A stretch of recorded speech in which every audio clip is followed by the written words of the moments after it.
If you're looking to create, grow, and sustain your wealth, download and subscribe to the Pain Points of Wealth podcast at BeBullish.com with Bob, Ryan, and Chris Payne. It's your podcast for market insights, money tips, and real talk on the economy. Download and subscribe at BeBullish.com. This episode is brought to you by Progressive Insurance. Fiscally responsible, financial geniuses, monetary magicians. These are things people say about drivers who switch their car insurance to Progressive and save hundreds. Visit Progressive.com to see if you could save. Progressive Casualty Insurance Company and Affiliates. Potential savings will vary, not available in all states or situations. This is the Cats Roundtable with John Catsimatidis. Everywhere around the world, they come to America. Every time that flag's unfurled, they come to America. Good morning, New York. This is the Cats Roundtable. John Catsimatidis here, Sunday morning. We have with us Lynn Shaw, that's worried about our children. Senator George Borrello from Western New York. Governor David Paterson on what's going on with the mayor's race.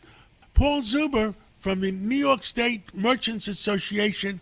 Congressman Peter King on the elections. Hank Scheinkloff on the what happened with the debate. George Venizelos, 25 years with the FBI. Steve Cates, what's going on up in the skies. Governor George Pataki on the debates. Let's start off with Michael Stoller and the real estate report.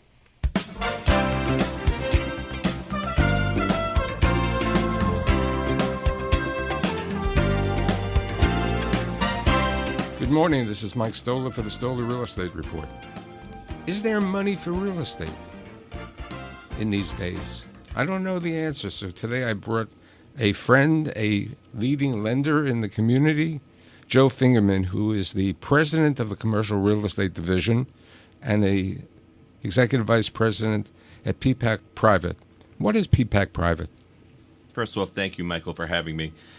It's really an honor to be with you. PPAC Private is the offshoot of PPAC Gladstone, which is a 100-year-old plus bank that was was started and still is ran from PPAC Gladstone, New Jersey, two towns that are near each other. It's been around for 100-plus years. In the last 2 years, we've made a big push into New York City with the closures of many of the other banks, and with Signature gone, First Republic gone, and other banks. Basically, New York Community Bank gone. Other banks exiting the marketplace for Right. various reasons. We looked at it as an opportunity, our CEO and board, to come into New York. We've opened a flagship branch at 300 Park Avenue. We've brought on about 20 different banking teams that were either at Signature Bank or First Republic, and really trying to recreate the void that was missing in the marketplace. So here's the question. How did you get into New York City? Why New York City? So New York, You could have gone to parts of Long Island, parts of New Jersey. PPAC already has 15-plus branches in New Jersey spread throughout the state, and we've actually began an entrance into Long Island in the last couple of months that will become more public as we go forward. Listen, New York City was on PPAC's radar. Our CEO, Doug Kennedy, who I had worked with at North Fork Bank and Capital One, liked the New York City marketplace a lot, but really didn't feel he was capable at that point of competing with the First Republics and Signatures and with that high touch of service. When those banks went out, he tells the story that, within a few weeks he was in the city, and a lot of banks talk about coming into the marketplace. We've already opened a branch. We're about to open another branch in Garden City on Long Island. We've opened a branch in Manhattan at 300 Park. We're opening a Lakewood branch. So we've really went at it full steam. Tell me about your real estate portfolio today. The portfolio consists pretty much 50% of multifamily loans. Of those multifamily loans, about half are regulated units throughout the city. The rest are in areas outside of the 5 boroughs. It could be New Jersey, Long Island, etc. The remaining half of the portfolio is commercial real estate, which could be retail. It can be some office in the suburbs, some mixed-use properties, all sorts of different industrial, hospitality, hotels, etc. So are you lending on multifamily today? We are lending on multifamily for the right sponsors in the New York metro area, both inside the city and outside. And what's your appetite? What's the smallest size and the largest size? Generally, starting off the bat, we look at loan amounts from $3 million to around 10 to 15 million. But for the right client, we can go higher and we can go lower. Okay, what about lines of credit? Are you providing lines of credit for certain? We are providing real estate investors for the right clients again. If they're willing to have their main deposit relationship with us, we are looking to replace some of the lines of credits they've had at other institutions. How are you interested in retail? I mean, retail is doing Retail has done well. very well throughout the city. We like both single-tenant and multi-tenant, both throughout our entire lending footprint, which is New York, New Jersey, and Southern Connecticut.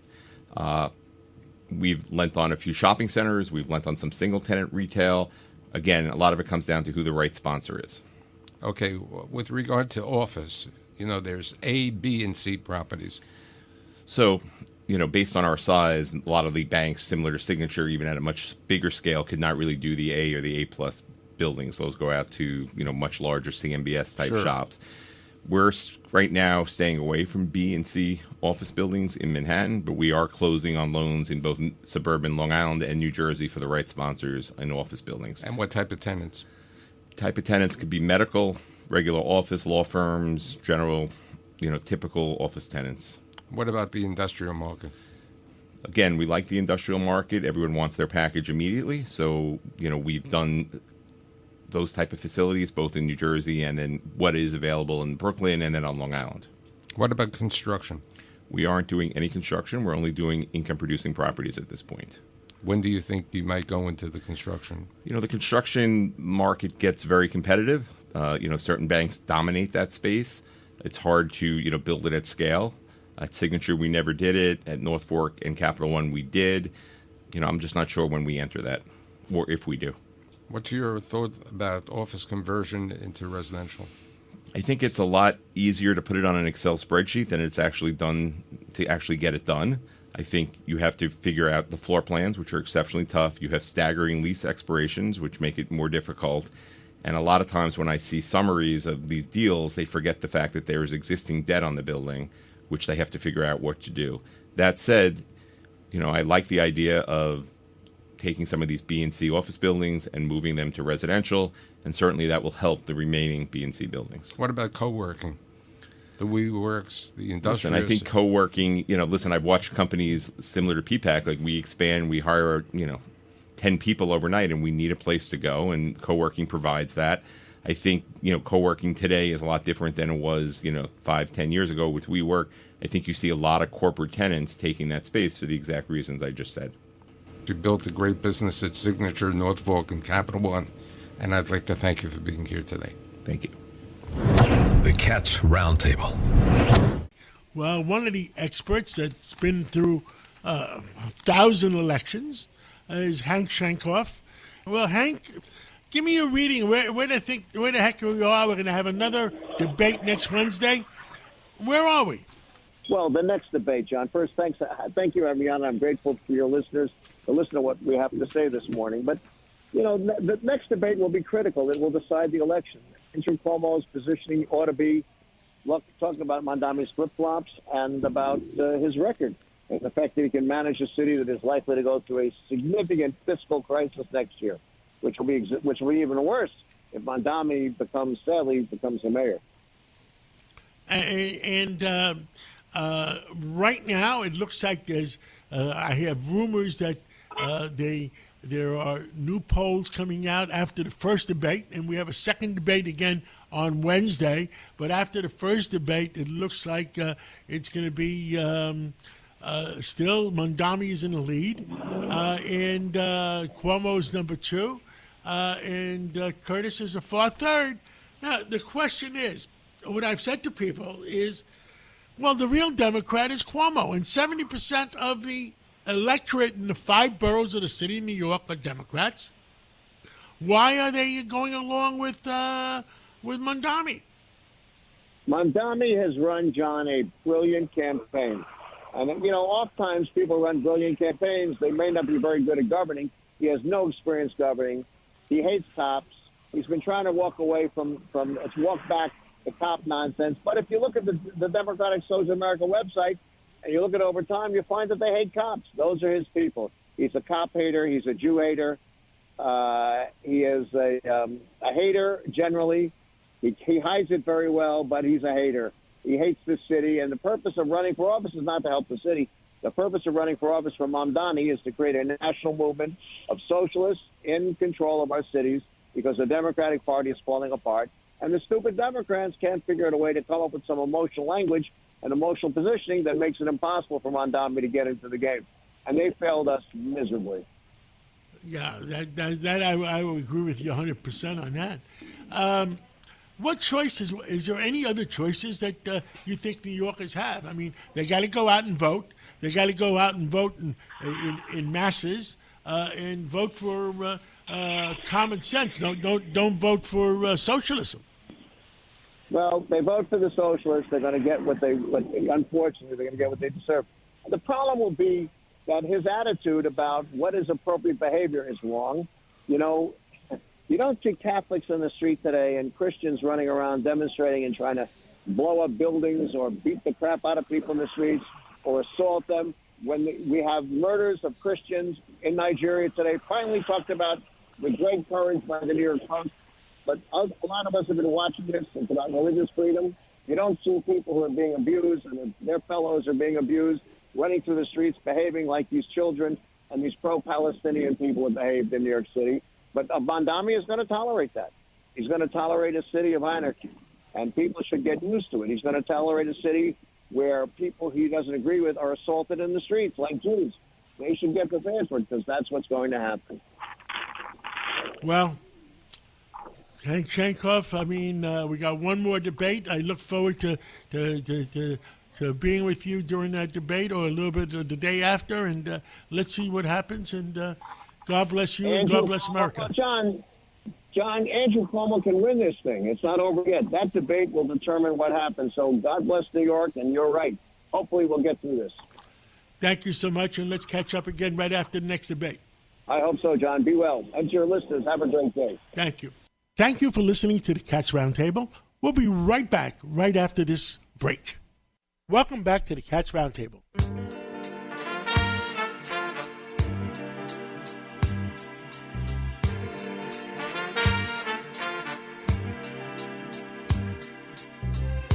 We had a big debate to decide the future of New York City, and with us this morning is Governor David Paterson. Governor, where is New York City going to go?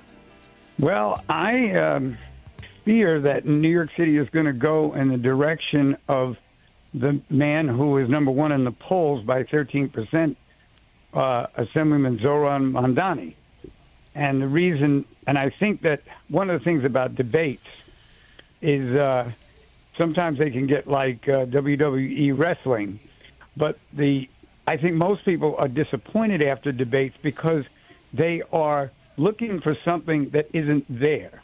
So, for instance, they were looking for Andrew Cuomo to really load up on Mamdani, and at one point in the debate he did.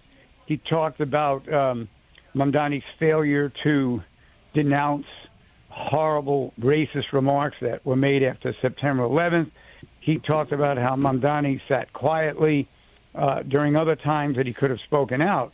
But the fact is that just naming those situations isn't going to change the outcome of the election. What you've got to do in one of those debates is to really capture one of your opponents in a big mistake and then really making a big deal about it. And I didn't see that happening. Now, I didn't hear the whole debate because I was sitting 2 seats away from you, John, but I think both of us going back and listening to the tape, I can see why on the program after the debate was over, why Rita was so upset about the debate and why other people are.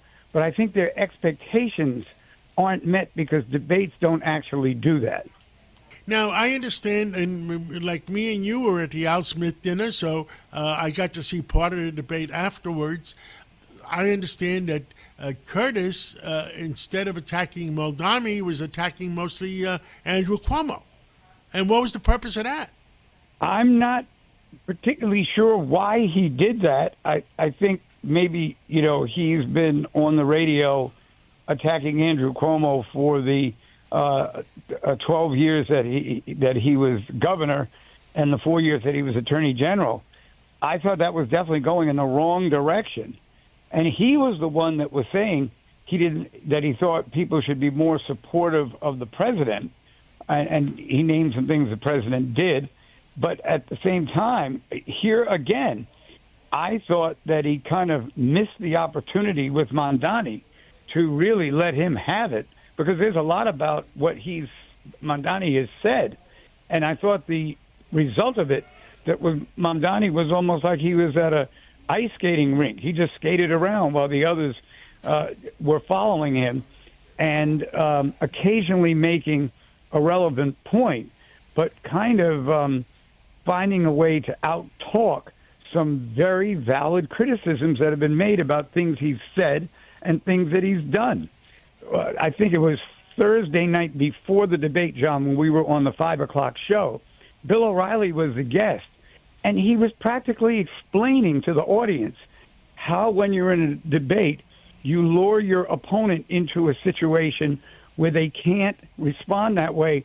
So rather than saying, to Mamdani, did you really speak that badly of our country? Instead of doing that, what you ask him is, when did you decide you were going to speak that badly about the country? So he's not now got to go back and explain why he did. And that's, as I see it, John, candidates work real hard. So when it comes time to do a debate, and maybe their debate team wants to go through, a couple of, possible ideas, the candidates feel like, oh, I got this, because they're talking about the issues every night. But this is different than going to an event and speaking in front of an audience. This is a combative situation, and I thought that both Governor Cuomo and Curtis Lewa were not combative enough. We have another debate on Wednesday. Do you think that'd be more decisive? Well, I think certainly some of the points that I'm making are being made by people in the camp of Governor Cuomo and Curtis, and maybe that adjustment will create a different result, because right now I just felt that Mamdani danced his way right through the debate, and they really didn't lay a glove on him. Well, I look forward to attending the next debate in person, because we don't have any conflicts that night, and you will be there, and then hopefully there's some common sense that is going to prevail and save our city. If not, maybe we'll have a debate, John. Sounds good. Look forward. Take care. Bye. With us today is Congressman Peter King. Congressman King, we got an election coming up in Nassau County between Bruce Blakeman and Ann Donnelly. How is it going? Nassau County is a phenomenal place in which to live. It's the safest county in the country, and Bruce Blakeman has done a terrific job as county executive. He has stood with the police.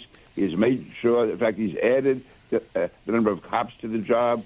He stands with them all the way. Also, he has not raised taxes at all. He encourages businesses to come in, and he's just done an absolutely great job. He's everywhere. Anywhere you want to go, if you go to a meeting, Bruce Blakeman's going to be there.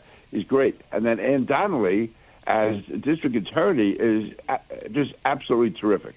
She really is. She is tough on law and order. She knows what she's doing. She's fair, but she's very, very tough. And the two of them together are an absolutely essential team for Nassau County, especially if, God forbid, if Mamdani becomes the mayor of New York. In many ways, the Nassau police may have to act almost as a border patrol along the border between Nassau and New York City, because whatever happens in the city, and it looks like the cops' hands are going to be tied. There's going to be nothing done as far as bail reform, doing away with the cashless bail and all of that nonsense that was in there. And he's going to be appointing criminal court judges who are going to be soft on crime. So that's going to be a bad scene, and so it's essential that Bruce and Ann Donnelly be reelected, so they can continue the job. So again, I can't urge people enough. Don't take this for granted. We need Bruce Blakeman. We need Ann Donnelly. The debate happened the other night, and there's another debate this Wednesday night. What say you? Watching the debate last night, actually I was out last night at a police dinner, but I come back, Rosemary had taped it for me, I watched it, the whole thing, And, Curtis and Andrew did a great job, but I don't know if they landed the knockout blow that's needed. Mandami somehow continues to survive. He smiles. He makes himself seem reasonable when he's saying the most unreasonable things. And the fact that the two of them are there does create that problem. It really does. He's not going to get over 50% of the vote no matter what, Mandami, which means that the majority of voters are going to be voting against him, but they're going to be splitting their votes. So I would hope people between the Cuomo and Sliwa supporters try to focus on one opponent. Listen, I disagree with Andrew Cuomo on a lot of issues, but as you say, John, he is a traditional Democrat. He is there where you disagree with him, you understand why you disagree, you can reason with him, you can work with him, and he has common sense. And he did a reasonably good job as governor until near the end there. But he is effective, he is smart, he knows what he's doing. Curtis is a true New Yorker.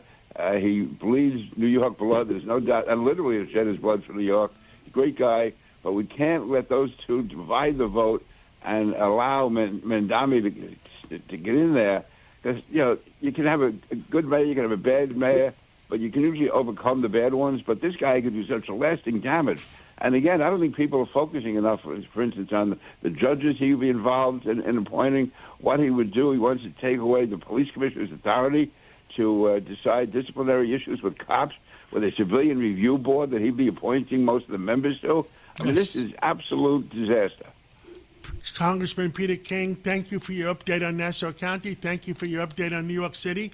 There's another debate on Wednesday. Let's talk then. Absolutely, John. You got it. Thanks. The Cats Roundtable. With us today, Senator George Borrello from Chautauqua County. What's going on in Albany? Thank you very much for having me back. It's good to be here with you. We saw our first round of vetoes from Governor Hochul, and she vetoed a bill that was, I think, just absolutely irresponsible. It had wide bipartisan support, passed nearly unanimously in both houses, and it would create safety protocols for our first responders for electric vehicle fires, EV fires. Now, if you know anything about these fires, they burn hot, they burn fast, they're difficult to put out, and the governor is mandating electric vehicles. Wait, and after you put them out, they start again. That's right, like one of those trick candles. And by the way, they spew all kinds of toxins, incredibly hot, and very difficult to manage. It is unlike any other type of fire. And the governor, meanwhile, is mandating that our children ride on these school buses, these electric school buses. They have by 2027, you can no longer buy a traditional gas or diesel bus. They must be electric vehicles, and there is zero training been put aside, $0 for training for our first responders on how to deal with this. And she just vetoed the bill that would do it. It's unbelievably irresponsible. Wow. And I know just a few weeks ago on the East River Drive and the FDR Drive, there was an explosion on a electric vehicle, and I think the person died. And, yes, and you're seeing, of course, you see these e-bikes everywhere. They all run on the same electric batteries. You've had situations where fires. There have been tragic fires right here in New York City. The one that happened, I believe, in the Bronx a couple of years ago, that was just devastating. That was started by an electric battery. So this is, and let me tell you something. The vast majority of people in New York State are protected by volunteer fire departments. Now, we have paid departments, I know, in New York City, but once you leave the city and major cities in the state, you have volunteer fire departments. These are people that volunteer their time and risk their lives. The least that she could do is provide them with proper training on how to deal with these things. She vetoed it because of some lame excuse about the money not budgeted, but I can think of lots of money she could cut to support something as important as this, starting with the $10 million slush fund for Letitia James's defense. The licenses, yes, that were given with no name on it. Yeah, we were talking about any that. Any update on that one? Yeah, this week when I was you on the Katz and Cosby show, we touched on that.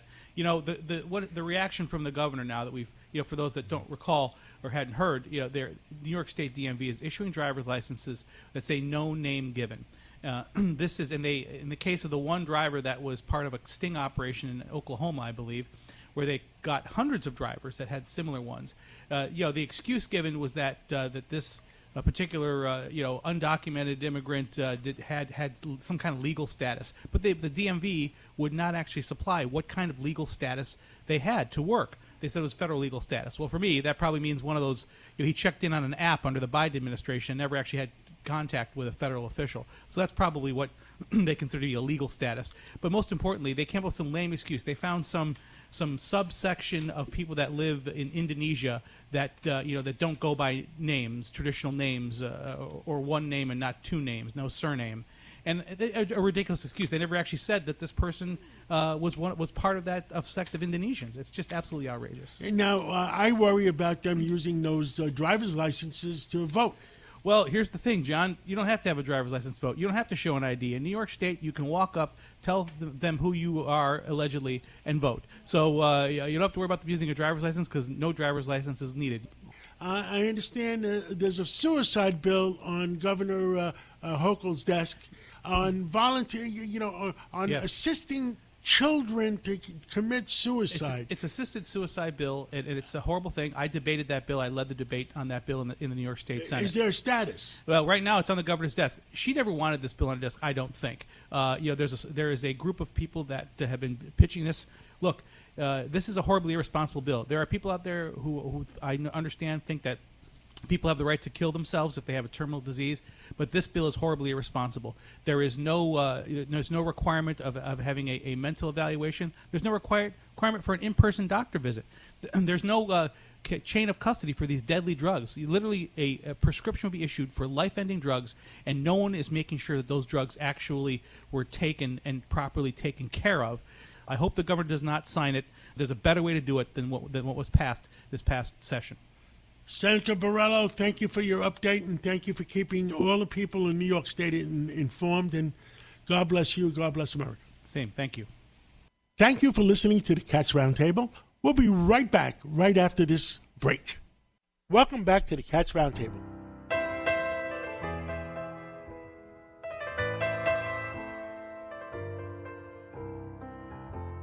With us today is Governor George Pataki.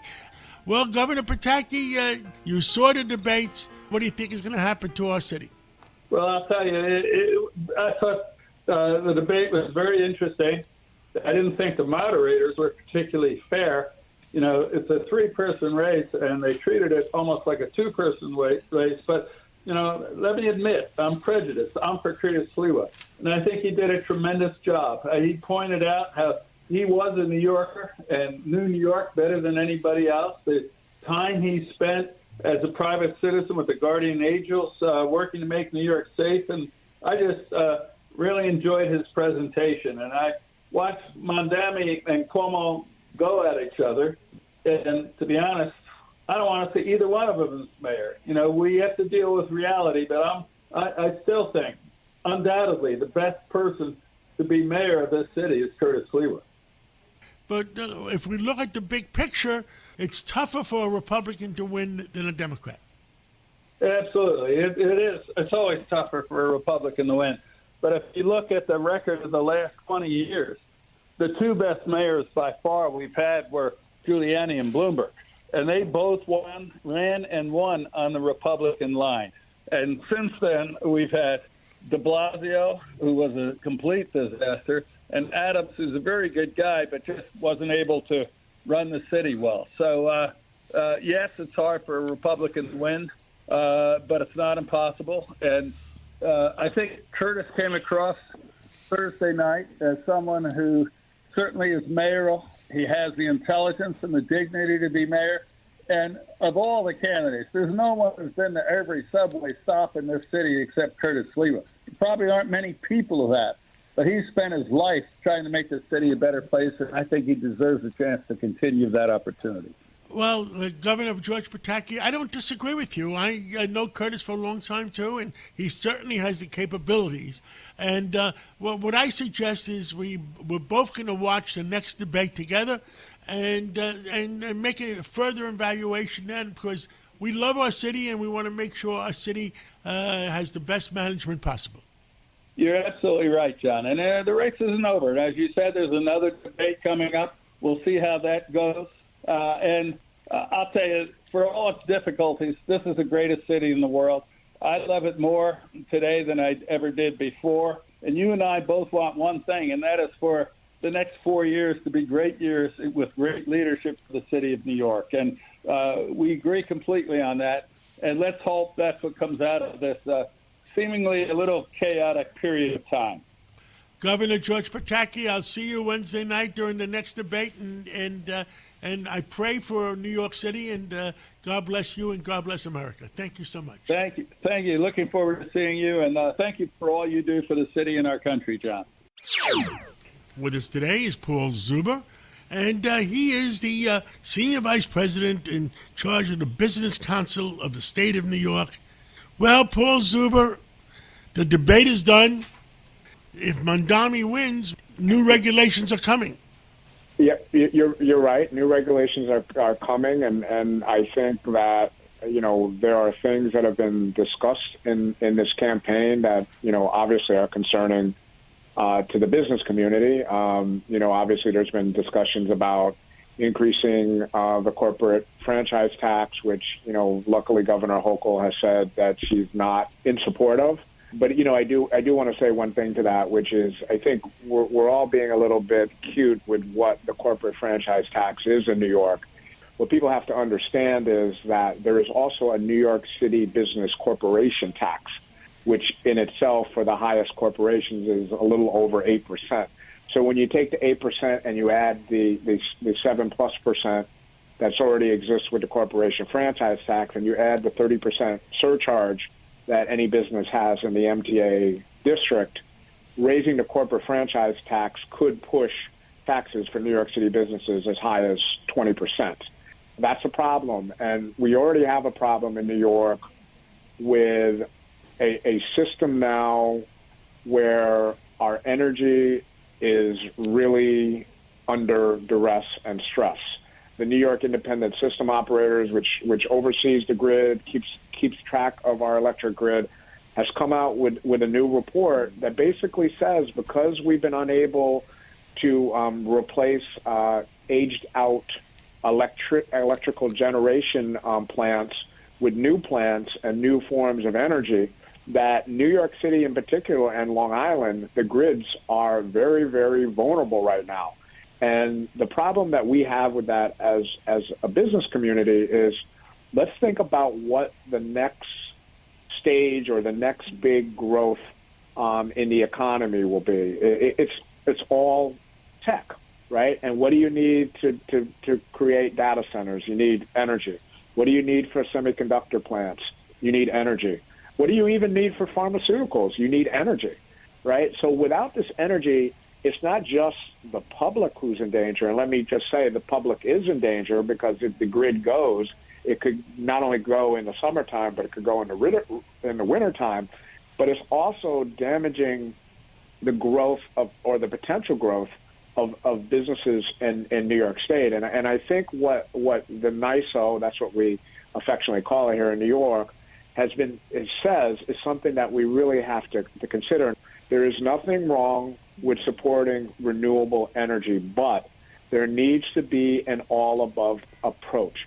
We need to look at nuclear energy. We need to look at natural gas. We need to look at solar, and we need to look at wind, and we need to put them all together to provide enough electricity on the grid that we as an economy can continue to move forward, and our most vulnerable New Yorkers are protected.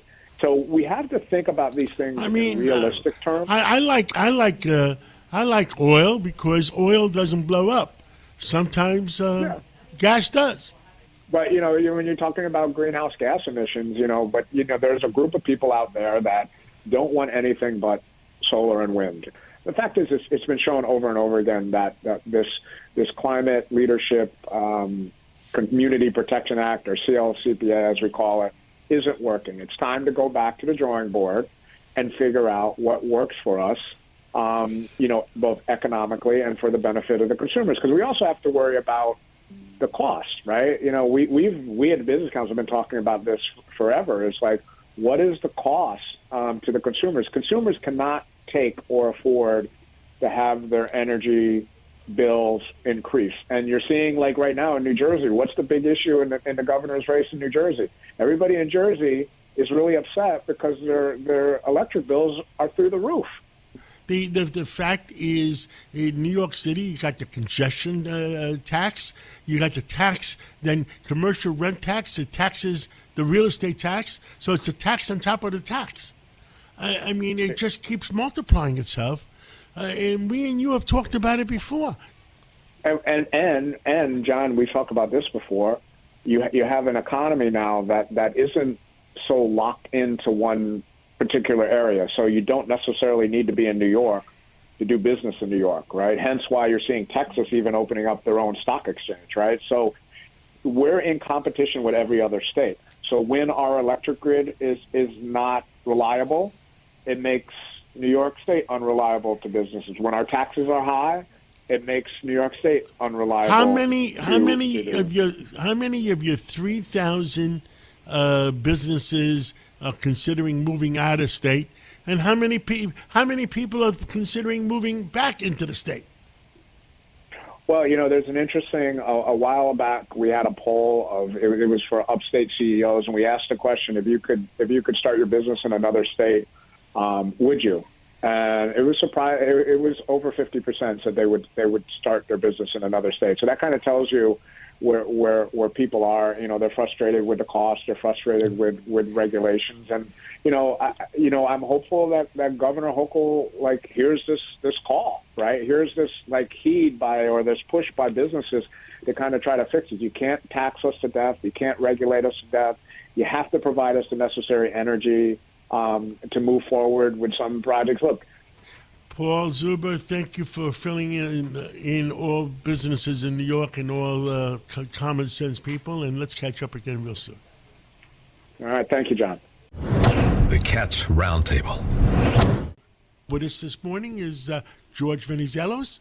George has been with the FBI for almost 25 years. He was in charge of the New York area for 4 years. Give us your evaluation of what the heck is going on. Sure, John. Good morning, and thanks for having me on your show. I have to give credit to the Trump administration. And a lot of this, like you open it up, a lot of the cities are suffering because the weak DAs aren't enforcing violent crimes, and the Trump administration has put a priority on making our big cities safe again. And this week he had a joint press conference with Kash Patel to go over some results of an operation they had, a 4-month operation called Operation Summer Heat that the FBI was in charge of. And the results were staggering.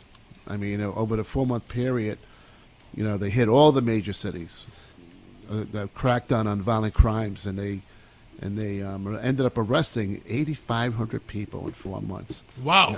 And they seized 2,200 firearms during those raids. They broke up 170 big gangs. They broke up around the country, and this was done as a task force. It was with the local police, the state police, and the FBI. Led the task force. It just shows what law enforcement can do when we all work together and try to make these cities safe again. It's so important for this country to have safe cities. And I have to commend the administration for making this a priority and commend the FBI for taking charge. What has gone wrong in some of our inner cities where the crime, what you think is going on? My opinion is the socialist or some outside source is destroying our cities by putting these DAs and mayors in place that don't care about crime, don't care about violent crime. They take the side of the criminals over the victims. And we've seen it around the country now. Look at what they've done in San Francisco. I remember San Francisco was the #1 city in the country. They destroyed that city. Chicago, destroying Chicago. L.A., destroying L.A. Philadelphia, destroying Philadelphia. And it's all starting because of the lack of law enforcement and the lack of cracking down on these criminals. And these criminals are running the cities. It's crazy. Who's paying Antifa? I mean, if you stop the next 100 people that walk by the restaurant next door, right, and you say, who's Antifa? Nobody knows who Antifa is. Right. Who is Antifa, and who's paying them? I think there's a lot of our enemies around the country are financing a lot of this stuff to try to disrupt our cities and to try to destroy our country and destroy our way of life, the democratic way of life. And that's what's scaring me about New York now with this mayor's race. You know, we already have a bad DA in Manhattan that's soft on crime. We have the no bail, and now we put in a socialist mayor.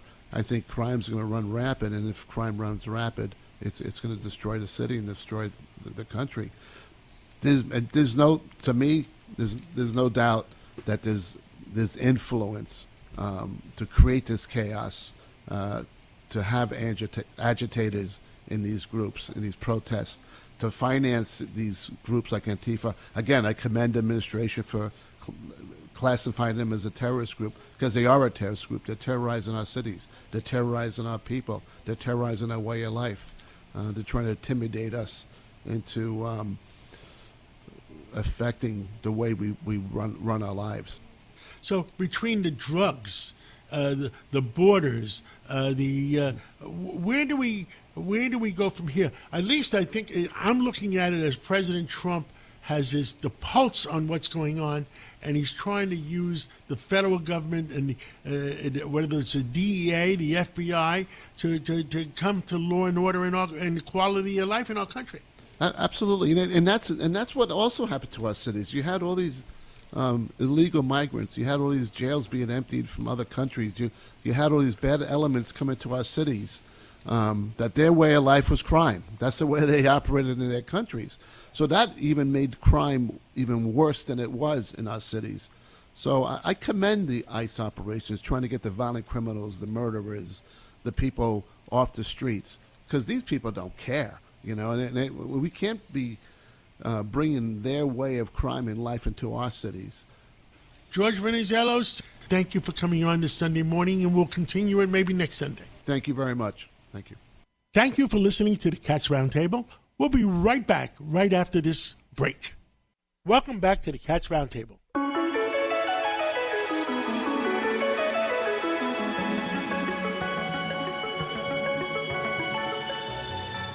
With us is Steve Cates, otherwise known as Dr. Sky. Well, Steve, tell us what interesting things you have for our listeners today. Well, good morning to you and the listeners, John. Let's do a little space history on this October the 19th. If we go back into history in 1968, it's hard to believe it's that long ago, the first live television broadcast from a U.S. spacecraft with humans on board was Apollo 7. That was an incredible story about how to transmit television from above the Earth. And then we find out in 2019, the first all-female spacewalk, John, took place in 2019 to repair sections of the International Space Station. So many things in space history, but John, some of the interesting news topics today are such. We find out that 20 years ago, scientists and spacecraft noticed a change in the gravity shift of the Earth. Well, does this mean anything alarming? Hardly. They found out that there's a mineral shift in the Earth's mantle off of Africa. So just to be very clear, the Earth's mantle, John, below the crust, is 84% of the volume of the Earth and 67% of its mass. So what does that mean to anybody or a spacecraft flying away? We find out that there's a gravity weak hole, we call it, over the South Atlantic. They call it the South Atlantic anomaly, John. That's off the coast of Brazil. And spacecraft know this, so that when they go through there could be an interruption in the gravity, could interfere with communications. But, John, as we've talked about many times before, Mother Earth does amazing things. So something's going on underneath the Earth, and this is deep inside the Earth, a shift in the minerals and maybe the magma. Isn't that interesting? Well, it is very interesting. And Steve, I've always said that the planet Earth is a living entity. Whoever helped create us and helped create it. And I think it's a lot different than some of the other planets. I was talking with a scientist, I believe from Harvard, that everybody's concerned that the CO2 is up. And you know what they said?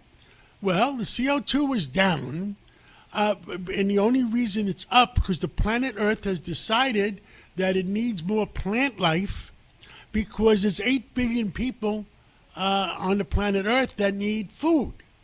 And that the CO2 creates the life for plant to create more plant food for the 8 billion people.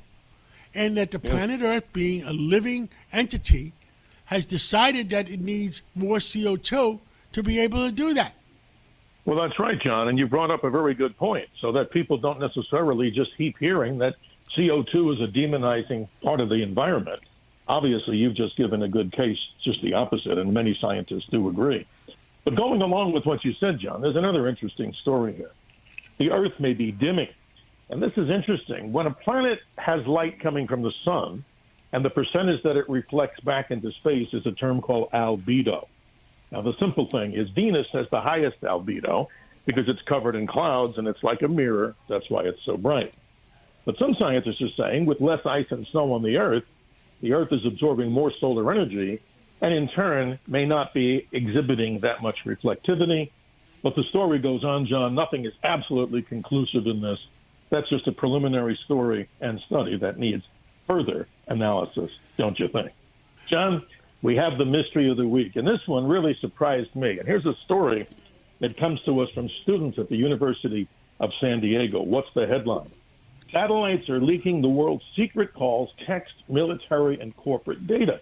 And I had to take a double take on this. What they're saying, these students, is they can set up antennas, not necessarily very sophisticated ones. And the point is, John, of all those satellites that are billions of dollars of hardware, many of those particular satellites are not encrypted. Isn't that shocking? So that some people out there, maybe people smarter than all of us, let's say, without a background in electronics, maybe other countries, obviously, maybe even corporate entities that want to spy on each other, who knows, the beat goes on. We found out, or at least the report says, that they set up these antennas right on top of the college in San Diego, and they were pulling down data. Surprising, John, that majority of that wasn't encrypted. And when the article came out, some big companies, and I'm not going to name them, they decided to go ahead and immediately encrypt what was open source. I find that to be totally amazing. I thought things were encrypted, didn't you? I always thought that too, but the fact is, does that mean if you would have traded on information that you got from the satellite because of your ability to get that, is that insider trading? Yes, and another thing is that some sort of a felony that you're doing espionage when it's publicly available through the airwaves? And I guess that goes to a topic, John, that I don't know anyone particularly. Do you and I know any space lawyers yet? That's a whole other study that I think should have an expertise in finding out what is in the air, who owns it, and if it's not encrypted, are you spying on something? And could you be charged with a felony when it's open source? And that, of course, leads to a lot of other conversations, don't you think? I agree. Well, Steve Cates, thank you. And people can get your show on WABCRadio.com on Friday night, midnight till 2 a.m., and Saturday night, midnight to 2 a.m. And I am always there listening, and you keep me up at night. John, thank you for the opportunity, and a great morning, a Sunday morning to you and the listeners. Thank you so much. The Cats Roundtable. With us today is Lynn Shaw, and she runs an organization called Lynn's Warriors. Well, Lynn, what's on your mind today? John, we have to talk about it as New Yorkers, but it applies to everybody around the entire country. Zoran, running for mayor. Let me tell you about what he wants to do. And, John, I don't hear anybody really talking about this at all. Not really in the media. I don't hear the different women's groups around town or country talking about this. He wants to decriminalize the sex trade. Now, John, I want to explain this to you. Are you ready? Yes. Okay. Might sound good. People say, that's okay. Prostitution, if somebody pays somebody, that's all right. Consenting adults, whatever, it's none of our business. We are not talking about that. We have just come through the Diddy trial, the Jeffrey Epstein story. Let me tell you what the decriminalization of the sex trade means. Prostitution is not the oldest profession. It is the oldest oppression. We have studies that tell us 91 to 97% of the people in the sex trade are forced into it, and that is the definition of human trafficking, force, fraud, coercion. This guy, who clearly laid this out over the last several years, but mysteriously right now, John, is not talking about it at all, and nobody's asking him about it, wants to make pimping legal, trafficking legal. You will have a brothel next door, including Fifth Avenue, Park Avenue, and sex buying will be legal. But here's the kicker that nobody wants to discuss. The demand in sex trafficking is for children. Yes, it's ugly and it's a dirty, horrible thing. We have to talk about it, and nobody wants to talk about it, which means this will be supply and demand. More children will be trafficked. And there's already been talk for 5 years now, John, behind the scenes. Let's make New York City the sex trafficking tourism capital of the United States. And we know from our studies, we don't have time to go into it, New Zealand, Germany, all these places where they did legalize the sex trade. You know what happened? More force, fraud, coercion, more trafficked people, more supply and demand, more horror stories. It didn't do anything with their argument that say, well, let's give these people rights in the sex trade. Let's give them health insurance. They're afraid of the police. They won't be afraid of the police anymore. Wrong. We will see children behind glass windows in Times Square, mark my words, in 2 years if this man is elected mayor. Because, again, nobody's talking about it. These are his intentions today. Wow. And the other thing I get is assisted suicide for young kids without their parents, without notifying their parents. I mean, have you heard about that yet? Absolutely. It's been sweeping the country very quietly. We have it in places like California, and also in the state of Colorado. And here's what that is. Remember, this is part of this overall project of our children, attacking our children. There is a war on for our children on every front in America. So what they do is the kids are online all day long. Oh, we need a whole program about this, John. And they're being encouraged by these dangerous algorithms, eating disorders, all kinds of things. And you know what they're doing? All kinds of groups are online harming children. And what happens, for instance, we have a story in Colorado about a young teen, and she started anorexia, starving herself to death. And what they do then is they step in. Somebody in the school will step in, and they take away the parental rights. So that this is a chipping away of parental rights all around. And then that child taken away. The parents are fighting for the child to live. And you know what's suggested? This is lethal, so you might as well kill yourself. They are actually telling our children this, John, you can kill yourself instead of getting better. Now, this sounds like a crazy world. This sounds some dystopian place. I can't believe this is all going on, and we're not talking more about it. And that's why I'm happy we're bringing it up today, because that is happening in many states. And have you heard anybody, John, talking about it? I haven't, but again, by the way, taking away parental autonomy. There's a bill in front of Governor Hochul in Albany, and I have not heard what has happened yet. And I have talked to the governor, and I objected to it. Have you heard anything about what's going on in New York State? No, I haven't heard anything about it because Governor Hochul won't address these things with the Warriors and various other groups where we're trying to get some information about what is going on. Now, to her credit, she did make this school year, beginning in September, what's called bell to bell in all of the public schools in the state, which means no cell phones, no devices in the classrooms while the kids are in school. So this is a great thing. It's sweeping the country. So there's hope. That's a great thing. But as far as all these other things, and as far as, assisted suicide for minors, I mean, even saying those words is the craziest thing. We fight to protect our kids. We fight to make them healthy and better. We don't fight to tell them, okay, you're depressed. Okay, you have an eating disorder. Okay, you don't want to go to school. You might as well kill yourself. And that's basically the bottom line of what's happening here, and nobody's really addressing it. Lynn Shaw, thank you for staying on top of this subject, and please continue to do that because we love our kids, we love our grandkids, and God bless you, God bless America, and let's move on. Let's go. Lynn'sWarriors.org. Thank you, John. The Cats Roundtable. If you ever miss a segment or want to hear it again, go to WABCRadio.com, go to podcasts, go to minicast, and play back your favorite segment.